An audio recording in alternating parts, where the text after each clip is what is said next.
Bom, pessoal, o programa Mais Cidadão está de volta. Nós estamos aqui com a professora doutora Vilma Nista, ela que é nossa amiga e é uma pessoa que é uma referência nacional em termos de educação física, em fisioterapia, prática de esporte e formação de pessoas para o mundo da educação física. Vilma, eu queria saber de você o seguinte: as crianças hoje, elas são colocadas na escola, elas têm atividade física, às vezes sim, às vezes não, mas podem ter. Depois elas vão à tarde nos clubes, uma hora faz futebol, outro dia faz natação, outro dia faz tênis, etc. E elas estão à cata do esporte que elas gostam, até encontrar um para se identificar de vez, né? Então eu queria saber, essa soma de atividades físicas, sem que a criança tenha um descanso ou coisa assim, pode trazer algum problema na formação delas? De jeito nenhum. Nós temos que pensar que a criança, segundo a Organização Mundial da Saúde, também há uma recomendação para que as crianças façam pelo menos 60 minutos de atividade física por dia. Por dia. Nossa. Ela tem que ficar ao ar livre, de preferência, né? Mas se movimentando. Sem celular na mão? Sem celular na mão, sem ser na frente da televisão. Sabe que tem uma pesquisa muito grande com muitas crianças, que 75% das crianças ficam muitas horas à frente da televisão e do celular, né, do computador. E essa pesquisa mostrou que quando ela fica mais de 17 horas por semana parada, né, diante dessas tecnologias, ela tem 50% de chance de provocar alguma doença, algum problema cardíaco, né, cardiovascular. Se ela ficar até 2 horas por dia, por semana, até 2 horas por dia. Se ela fica 17 horas na semana, mas se ela ficar de 0 a 2 horas por dia, ainda é razoável. A chance dela diminui de ter problemas. E esses estudos, hoje nós temos muitas pesquisas, com crianças principalmente, mostrando o que é essa fase em que elas querem fazer um pouco de tudo. É uma fase mais importante do desenvolvimento motor. Então, até os 10 anos de idade, colocar as crianças para ir numa prática de futebol, de tênis, de natação, é muito importante, porque você está colaborando com o desenvolvimento motor dela. O que não pode é, antes dos 10 anos de idade, você colocá-la numa prática de esporte de alto nível, né? De alto rendimento. Competitivo. Mesmo que seja competitivo antes, mas numa prática mais tranquila, moderada, né? Que são 60 minutos moderados por dia, né? Claro, não intenso. Então, não vai prejudicá-la, porque aí ela vai descobrindo o que ela mais gosta de fazer, né? Eu me lembro da minha filha que fez várias modalidades e quando ela tinha 10 anos, ela diria, quero jogar tênis, eu quero jogar tênis. Sim. E foi para o tênis só depois disso, como uma prática diária. Sim, e mais voltada para a competição. Então, nas escolas, por exemplo, hoje nós propugnamos que as escolas sejam de tempo integral, em que os conteúdos sejam dados, por exemplo, no período da manhã e à tarde uma complementação importante em educação física, na prática de esportes, cultura, lazer, para criar esse ser integral, que é a criança vista no seu todo, né? Gostando de si mesma, se socializando junto com os seus colegas e tal, e gostando da vida, vamos dizer assim, sem se envolver em coisas erradas na vida, né? Essa criança vai ser orientada por um profissional da educação física. Como é que esse profissional pode fazer para, de fato, orientar adequadamente a criança, ao mesmo tempo estimulá-la, motivá-la, para ela fazer o que gosta, dentro dessa complementaridade de uma escola integral, que eu acho que é o sonho de todas as pessoas? Com certeza, a escola integral seria o ideal para que ela tivesse associado a todas as práticas cognitivas, digamos assim, porque o esporte também é uma prática cognitiva, né? Que ela tivesse essa complementação para conseguir fazer uma atividade física variada, focada principalmente nas necessidades básicas da criança. De 0 a 6 anos, é importante que ela desenvolva suas capacidades físicas básicas. De 6 aos 10 anos, combinar essas capacidades, né? Transformando em habilidade específica, por exemplo. Eu não vou dar voleibol para criança de 7 anos, mas eu posso começar a ensiná-la a jogar voleibol por conta dos movimentos tecnicamente definidos, né? Culturalmente definidos, após essa faixa etária. Então, a escola de tempo integral seria o ideal para que as crianças pudessem conhecer outras práticas esportivas além da sua aula comum de educação física e também criar o hábito da prática mesmo. Perfeito. Né? Tá bem. Então, o ideal seria... Eu estive na Finlândia conhecendo as escolas há algum tempo atrás. A educação na Finlândia é uma referência mundial. Né? Exatamente. As crianças saem no meio da tarde e não têm tarefas escolares. E a fala dos pedagogos, dos coordenadores, é exatamente essa. As tarefas escolares são feitas dentro da escola. Depois, ela tem que praticar outras coisas, música, esporte, ela precisa fazer outras atividades, artes, né? Para ir se transformando num cidadão. Exatamente. Exatamente. Bom, eu queria saber também de você com relação ao esporte competitivo. A gente adora esporte, vê na televisão, basquete americano, o basquete brasileiro está se recuperando também, começando a melhorar. A gente vê o futebol brasileiro, que é sempre uma referência para todo mundo. A gente vê o time do Flamengo agora despontando, com uma forma diferente de jogar. Mas eu vejo uma grande motivação no Flamengo. Os jogadores lutam, brigam, se defendem, atacam todo o tempo, deixando os adversários malucos. Né? Mas tem uma hora que o técnico tem que liberar um ou outro para ele não jogar aquele jogo ou jogar só metade, porque ele entra em fadiga, aquele músculo e a motivação também. Eu não sei como é que eles fazem para manter aquela motivação em alto nível todo o tempo. Você pega, por exemplo, o campeonato inglês de futebol, é de uma competitividade enorme. Liverpool, Manchester City, Manchester United, Tottenham, enfim, é uma maluquice. Brigando o tempo inteiro e os jogadores sendo pressionados para jogarem bem, ganharem as partidas, senão eles são xingados, etc. Como é que dá para o profissional, o técnico, etc., manter esse nível de motivação e sem que eles entrem num processo de contusão que afastaria eles muitos meses, não é? Como agora aconteceu do Fabinho, jogador do Liverpool, não vai poder jogar a final, né? Não pôde jogar a final exatamente por causa disso. Lesões. Né? Enfim. Esporte de alto rendimento não é saúde, a gente sempre diz isso. Né? Quem pratica esporte de alto rendimento é porque é apaixonado por aquilo, porque adora. Eu tenho um exemplo muito forte, quando eu era técnica de ginástica artística no Regatas, as minhas ginastas queriam ficar ali dentro treinando e aquele calor, todas as crianças na piscina brincando e elas queriam ficar ali dentro treinando, era prazer em praticar. Então o esporte de rendimento, em geral, a pessoa vai porque gosta de fazer aquilo. Né?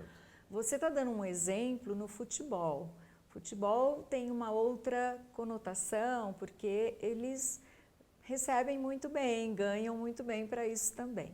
Agora, a motivação vem, a pessoa se motiva, né? Motiva a ação. É uma questão assim, eu não posso motivar você, eu posso estimular a sua automotivação. Então, como que eles são tão motivados? Em primeiro, gostam de jogar. Em segundo, tem um status, né? No nosso país principalmente, porque é cultural. E recebem por isso. Agora, quando a gente fala dos outros esportes que não são tão bem reconhecidos, as outras modalidades esportivas, é mais difícil isso acontecer, mas mesmo assim pratica quem tem essa motivação. Certo. O que tem feito com que essas pessoas tenham uma menor frequência de lesão são os estudos por detrás que trazem aí um fisioterapeuta acompanhando, o fisioterapeuta sempre fazendo uma análise biomecânica do movimento, buscando o movimento ideal, mais adequado, e a preparação física pelo professor de educação física, que isso melhorou muito. E aqueles banhos de gelo depois do jogo. Vocês não sabem, mas o jogador de futebol, depois do jogo, pensa que ele vai comemorar, ele entra numa banheira gelada, cheia de gelo, se coloca lá... A crioterapia. Para ver se diminui as dores, desinflama determinadas contusões que ele tem, etc. Mas né? é um problema, porque muitos às vezes se lesionam tantas vezes, né, por falta de uma preparação física adequada. Tá? A preparação física precisa estar muito bem pautada em teorias, em conhecimentos básicos, científicos, para que possa contribuir com essa diminuição da frequência de lesões. Tá certo. Bom, nós falamos da criança, falamos do esporte competitivo e o idoso. Idoso não, vamos pegar aquele de meia idade até aquele da maior idade. Como é que ele pode, então, vamos dizer, se preocupar com o seu físico e querer ter uma vida mais ativa e tudo, com qualidade, etc. Como é que a educação física pode ajudar nesse propósito? Queria falar duas coisas. Primeiro, aquele idoso que é sedentário, né, e ele precisa começar a fazer alguma atividade física para equilibrar exatamente esse peso, né, o quanto entra, quanto sai de energia, quanto gasta. Quando ele começa a fazer, ele tem que ter o cuidado de fazer algo que seja possível, né, de acordo com a sua estrutura óssea, estrutura muscular dele, articulação principalmente, porque é a fase em que começa a degeneração dos ossos, então precisa ter essa preocupação. Muitos idosos gostam de dançar, né? De sair para dançar. Quando isso acontece, ele está ao mesmo tempo trabalhando com o seu corpo, mexendo, né? Se movimentando, e há um estímulo social. Né? Ele começa a se sociabilizar de uma forma mais fácil. Agora, uma preocupação que eu tenho são essas casas de repouso de idosos, né? Onde muitos idosos ficam e tem sempre alguém lá fazendo uma atividade física, uma brincadeira para eles se mexerem. E essa atividade é sempre assim, muito próxima ao que a gente faz com a criança. Então, trata o idoso como criança. E isso é muito grave, porque muitos idosos não gostam de ser tratados como criança. Ou não estão preparados fisicamente. Né? Nós tínhamos um projeto em São Paulo, na Universidade de São Judas Tadeu, Idoso para a Vida Ativa. Então, eles primeiro tinham conhecimento sobre a estrutura óssea, os aspectos fisiológicos, né? O que altera quando eu começo a caminhar, tal. Eles tinham esse conhecimento, praticavam atividade física 2 vezes por semana e depois de 1 ano eles saíam desse projeto e voltavam a cada 15 dias, depois a cada 1 vez por mês, para poder saber se eles tinham algum problema com isso, se deu certo, se eles conseguiram aprender o que é possível fazer. Então, projetos que orientam os idosos é muito importante que as nossas secretarias incentivem, né, a essa prática e esse cuidado com o idoso, principalmente aquele que está nessas casas de repouso, voltadas para o idoso, e eles falam casa da terceira idade, que eu não gosto muito desse termo, porque já foi eliminado esse termo. Quando eu era reitor da PUC, eu criei a primeira universidade da terceira idade no Brasil. Podia ter outro nome, né? Mas na época chamava idoso, terceira idade. Tudo bem. E ali havia uma preocupação sempre multidisciplinar, quer dizer, havia conteúdos, como é que você conhece coisas da política, da sociologia, da religião e também o esporte, que era uma maneira de integrar as pessoas dentro das várias facetas e participação dos professores naquilo. Era espetacular como as pessoas se sentiam, porque tinha orientação, tinha atividade, não era nada exagerado, mas existia aquilo. E eles sabiam que existia, iam preparados, usavam tênis adequados, então isso tudo era maravilhoso. E eu queria saber de você, como é que isso numa cidade pode ser feito, estimulado pela prefeitura, estimulado pela iniciativa privada e tal, para a gente ter em vários bairros locais onde essas atividades pudessem ser feitas pelas crianças, pelos idosos, etc., para que as pessoas tivessem orientação e exercício para melhorar a sua vida. Você se lembra que eu disse que a minha preocupação maior hoje é com essa reeducação do movimento, porque culturalmente nós sentamos errado, caminhamos errado muitas vezes, né? Algumas pessoas, claro. E as praças públicas, elas poderiam realmente oferecer esse estímulo, certo, né? Para os idosos principalmente.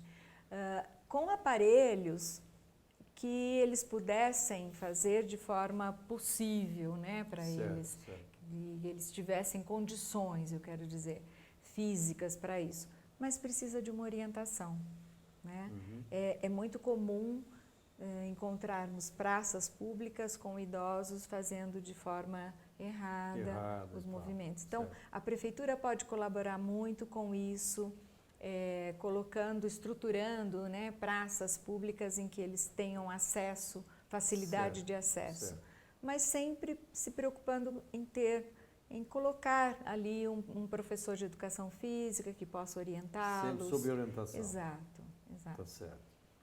Acho que esse é o ponto mais importante do apoio da prefeitura. E também apoio de empresas privadas, né, que estimulem seus funcionários nessa prática, tragam um profissional para que eles parem 1 hora para fazer uma atividade física.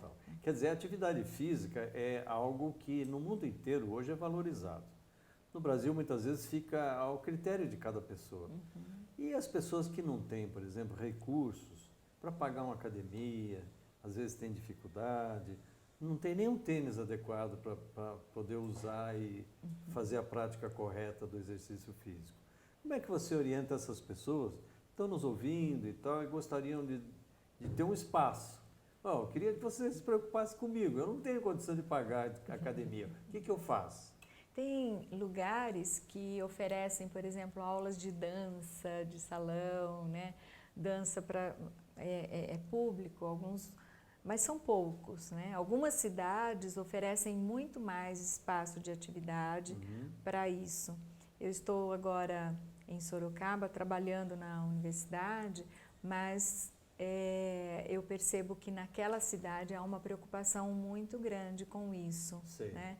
Então, há muitos lugares públicos que ensinam as pessoas a andar de bicicleta, né? E há adultos e idosos, a frequência maior é de adultos e idosos querendo aprender a andar de bicicleta, a correr, como começar a correr, que ele gosta de correr, né? O que ele precisa para isso, quais são as necessidades importantes para isso. Então, eu acho que a cidade pode contribuir muito com esse estímulo à prática. Mas começar devagar, começar dentro das suas possibilidades e não achar que qualquer atividade eu posso fazer, né? E aí vai diminuindo o peso, vai melhorando a condição física, já vai melhorando assim a sua própria afetividade, autoestima, né? Tudo vai melhorando, né? Então a educação física pode ser um elemento fundamental. Bom, Vilma, nós passamos aí por muitas coisas. Eu queria agradecer demais a você pela participação aqui no programa Mais Cidadão. Nós já falamos de saúde com tanta gente importante, estamos voltando a falar sobre saúde, esporte, educação física junto com você. E você é uma pessoa importante no Brasil para poder falar isso para muita gente. Falar com conhecimento de causa, né? Então nós chamamos você não apenas por isso, mas também por uma grande amizade que nós temos de muitos anos. Você, sua família, que nós respeitamos muito. Eu torço por você em tudo que você estiver fazendo, eu e a Silvia, e nós só podíamos esperar que fossem dadas informações e esclarecimentos tão importantes como você trouxe para nós hoje. Nós queríamos lhe agradecer por isso. Sou eu que agradeço, porque nós passamos uma fase muito feliz, né, naquilo que nós fizemos juntos, que foi criar aquele curso de Educação Física na Metrocamp. Foi muito... tenho só gratidão por aquele tempo, e eu queria lhe dizer o seguinte: esse carinho é recíproco, né? Tenho muito carinho por vocês, sei da sua competência e do seu cuidado com as coisas que você propõe, né? Agradeço muito. Acho que a minha maior contribuição tem sido hoje para a educação física escolar, nas minhas publicações, nos livros e artigos, na formação de professores de educação física, preocupando-se sempre com essa questão. Vamos ensinar as pessoas a criar o hábito da prática de atividade física. É isso aí. Chega de sedentarismo. Isso. Vamos para o hábito da prática da educação física. Um estilo de vida mais saudável. É isso. Tenho certeza que todo mundo gostou. Muito obrigado pela sua participação e vamos para outro bloco do programa Mais Cidadão.